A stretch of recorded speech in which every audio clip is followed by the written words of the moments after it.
Après les valeurs maintenant, dont on a parlé, qu'est-ce qu'on fait maintenant côté argent pour nos enfants? Comment est-ce qu'on assure leur avenir financier?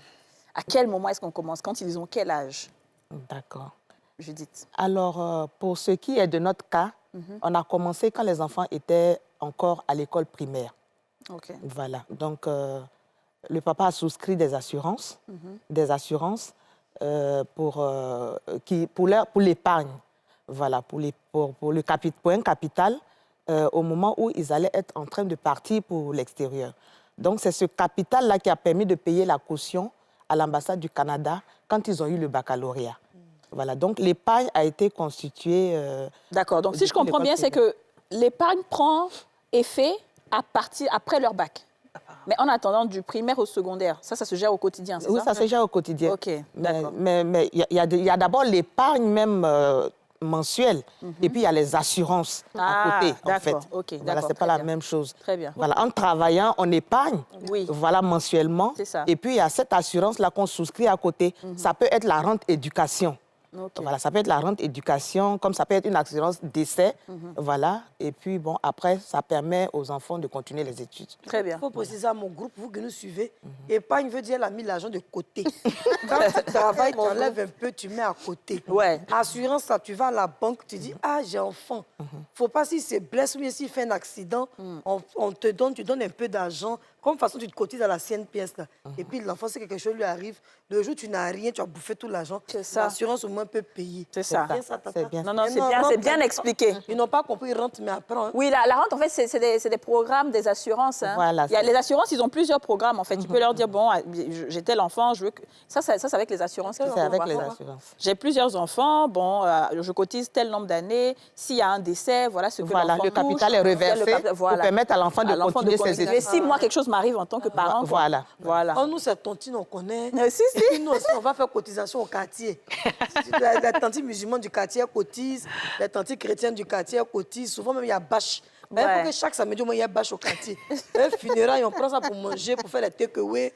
Mais ça, sur le long terme... Ça n'a rien à voir avec le... Moi, je pense que quand on projette... Bon, à notre époque, je ne dis pas avant, quand on projette de fonder une famille, d'avoir des enfants, il faut en même temps se projeter dans leur éducation. L'éducation coûte extrêmement cher aujourd'hui.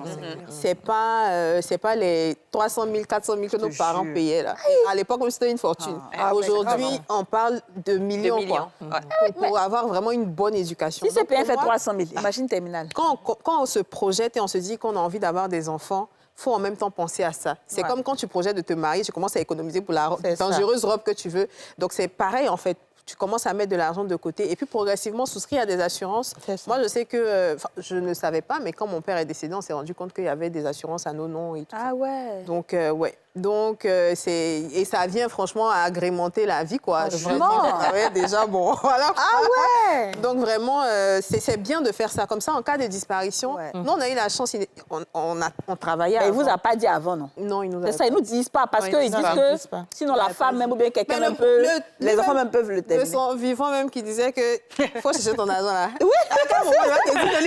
Ils disent pas, ils ont peur. À chaque fois, on te répète que ton premier mari, c'est ton travail. On n'a pas besoin de parler beaucoup. Quand on te dit ça, le problème, c'est que quand aussi les filles tombent amoureuses, quand elles tombent sur un gars, c'est pour dire, moi, j'ai assurance vie. Moi, j'ai assurance. Je t'ai dit. Bon, en même temps, tu es déjà décédé. Ah, ça, c'est sûr. Ah non, c'est sûr. On voit ça aux États-Unis partout. Il faut éviter de dire qu'il y a une assurance. Ça risque de rendre les enfants paresseux. C'est ça. Mon papa a déjà fait ça pour moi, donc j'attends tranquillement qu'il passe. C'est un gros problème. Ça, c'est... Je suis d'accord. C'est un très gros problème de nos générations. Je vois des personnes que j'ai côtoyées qui aujourd'hui traversent des difficultés énormes parce qu'à l'époque, leurs parents, ils avaient les moyens. On venait les déposer en Mercedes à l'école. C'est eux qui sortaient l'argent pour aller faire la fête et tout et tout. Et je vois aujourd'hui par rapport à la difficulté, parce que moi, je trouvais mon père méchant. Je disais, mais est-ce que tu m'aimes vraiment même? Parce que même 10 000 fois même pour me donner là, il fallait que, à l'époque, mes parents étaient séparés, il fallait que je vienne avec une jolie camarade là. Comme ça, ils venaient donner au moins l'argent pour aller au glacier. Sinon, là, ils ne donnaient pas. Et tu vois, aujourd'hui, ces amis-là, ces personnes-là, aujourd'hui, mais... Elles ont plus rien parce que le papa, soit ils ont plus d'argent, la maison même dans laquelle ils habitaient, souvent même c'est à nous, on confie pour vendre. Tu vois, c'est difficile. Donc je pense que dès le départ, c'est pas évident en fait. Et moi, j'aimerais bien savoir pour des parents qui sont aisés, l'enfant même vient déjà dans des conditions où déjà tout est plus ou moins facile. Comment rendre cet enfant-là aussi travailleur qu'un enfant qui n'a pas les moyens. D'accord. On va répondre à ça, mais Rabia va expliquer son histoire aussi.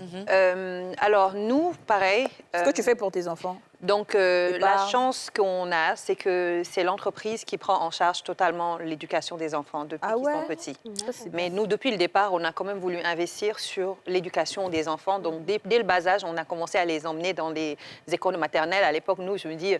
Quand on entendait le prix des scolarités, on se disait, mais pour la maternelle, c'est n'importe quoi.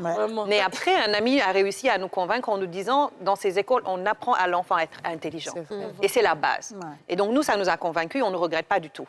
Donc, heureusement, depuis cette période jusqu'à présent, ils sont dans les meilleures écoles, machallah, et tout se passe bien. Et franchement, pour moi, c'est juste de la chance qu'on a eue d'avoir pu avoir cette opportunité de pouvoir les mettre dans les meilleures écoles dans tous les pays dans lesquels on a vécu jusqu'à présent.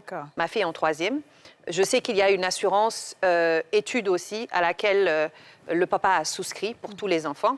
Personnellement, je compte sur un miracle un jour, genre un coup de 1 milliard. Et puis moi, je me dis, bon, je leur assure le reste.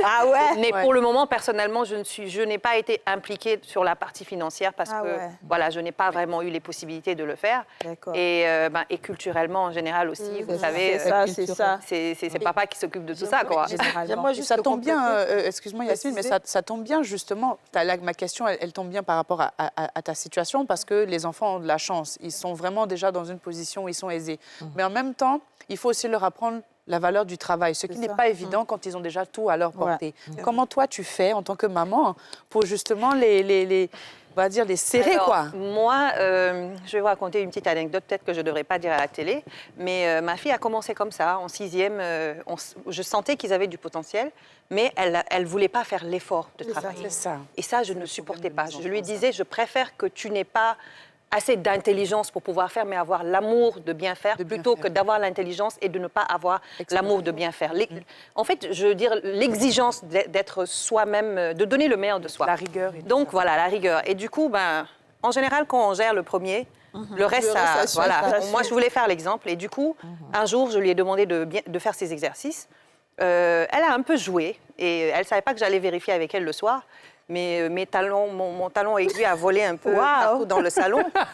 Vraiment, je suis désolée, je ne demande pas de reproduire ça chez vous. Mais ce sont les réalités. Vraiment pas... Je veux dire, c'était spontané parce que j'étais à bout, parce que j'ai tout essayé. Et je vous promets, depuis que ce jour-là, elle est comme ça. Et aujourd'hui, elle aime travailler. Elle aime avoir de bonnes notes. Je ne dirais pas que c'est une drogue, mais elle a compris en fait que... En fait, je lui ai dit, essaye d'avoir de bonnes notes. Tu vois le plaisir que tu vas ressentir entre la paix qu'on aura dans cette maison, entre toi et moi, entre la satisfaction de voir que tes professeurs sont fiers de toi et la satisfaction d'avoir de bonnes notes. Ça, c'est bien. C'était en 6e. Aujourd'hui, elle est en 3e. Elle révise toute seule.